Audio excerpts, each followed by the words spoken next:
जय हिंद दोस्तों। जैसा कि श्रद्धा केस में नए नए अपडेट आ रहे हैं कि श्रद्धा से कभी आफताब को प्यार ही नहीं था, बल्कि वो धोखा दे रहा था उसे।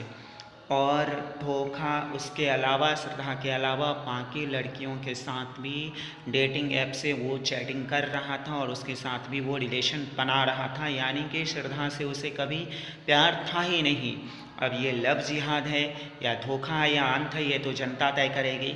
लेकिन जिस तरीके से 18 टुकड़े उसके करके फेंके हैं, वो कहीं से प्यार तो नज़र नहीं आ रहा है। और पुलिस को इसके अलावा, उसके स्टेटमेंट के अलावा और कोई ख़ास सबूत भी नहीं मिल पा रहा है।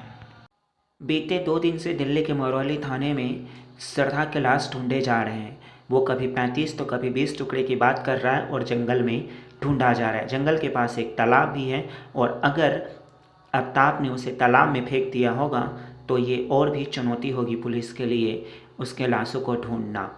और क्योंकि अब तक पुलिस के हाथ जितने भी सबूत लगे हैं उससे अभी तक कंफर्म नहीं हो पाया है कि वो श्रद्धा का ही हाथ लाश है या हड्डी है, जिससे पता चल सकें कि पुलिस को कह रही है आफताब वो सच है। आपको याद हो कि कुछ दिन पहले जो है श्रद्धा हत्याकांड का चौंका देने वाला खुलासा हुआ, जिसके बाद पुलिस जंगल जंगल जा कर के जो है और आफताब के साथ उसकी लाशों को ढूंढ रही है और पता कर रही है कि आखिर क्या हुआ था और कहाँ कहाँ उसके लाशों को फेंकी गई है। इस रिपोर्ट में आपने देखा कि कैसे जो है पुलिस जंगल जंगल जा रही है, उसके टुकड़े को जो है ढूंढ रही है। लेकिन क्या वो श्रद्धा के ही टुकड़े हैं या किसी जानवर के हैं, ये भी अभी तक पुलिस को पता नहीं लग पाया है। और अभी भी आफताब पुलिस को चकमा ही दे रहा है।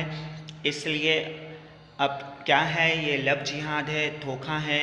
धोखा तो डेफिनेटली है। अब लव जिहाद इसको मैं नहीं कह सकता, या कहूँ मुझे कुछ समझ में नहीं आ रहा है, ये तो आप जनता तय कीजिएगा। लेकिन गुनहगार जो भी है, किसी भी मकसद से रहा हो, उसे बस सज़ा मिले। मुझे नहीं पता श्रद्धा ने गलती की या सही की, लेकिन कोई भी कानून इस बात की इजाज़त नहीं देता कि आप किसी से झगड़ा करो तो उसे मौत के घाट उतार दो। बाकी हम ऐसे ही आपको खबरें से अपडेट करते रहेंगे। देखते रहिए पब्लिक मेट्रो।